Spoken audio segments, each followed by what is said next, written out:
In this routine, Maria is going to demonstrate how we can combine a yin yoga practice with some reading and make it a more dynamic practice, getting some work done and loosening up those hips and your back at the same time. So we'll start out with an easy cross-legged seated position, going into some different variations. Quarter lotus. You can go into a half lotus or even a full lotus if you can. And work on both sides evenly. Working into a butterfly, flowing from one pose to the next. Here she's going to relax down, let gravity just sink her down into the yoga mat as she reads some yoga, oddly enough. Dr. Frawley's yoga book. Here, taking some strain off her lower back after a forward fold,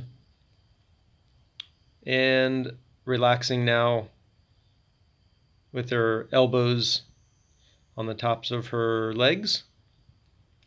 Transitioning now, working the right leg, simply crossing it over, working on the internal rotators. Now where she's going to hug with her left arm into her right knee, and finally putting the right leg underneath her extended left leg. Nice relaxed body, maintaining good posture, and working the left leg crossed over, going into a bind,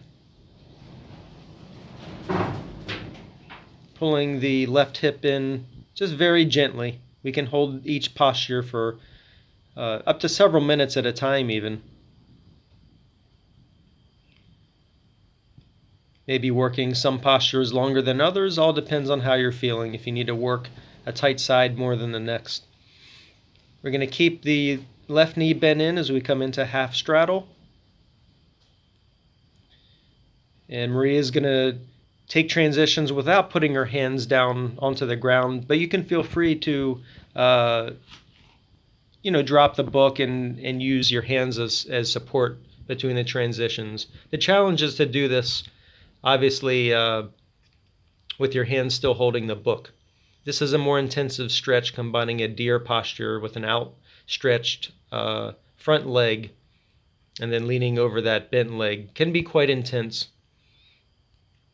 Use your yoga blocks and any props you might have to close those open spaces between your body and the ground, so you can get as much out of this yin practice as possible, stretching the yin tissues. And finally, she's transitioning into a full straddle. She's going to release some of the lower back tension, supporting with her right hand and her left, before folding forward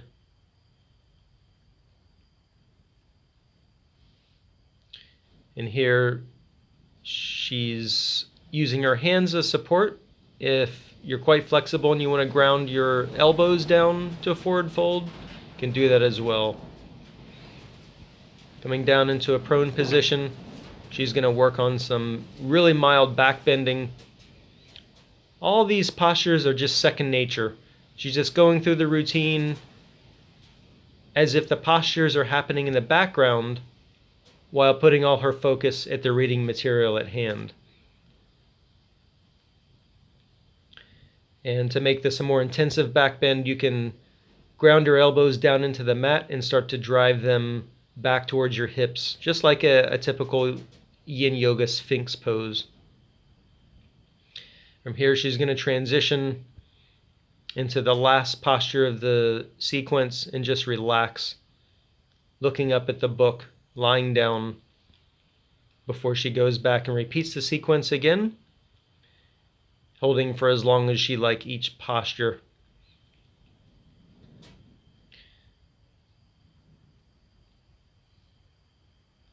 And feel free to play with the different positions.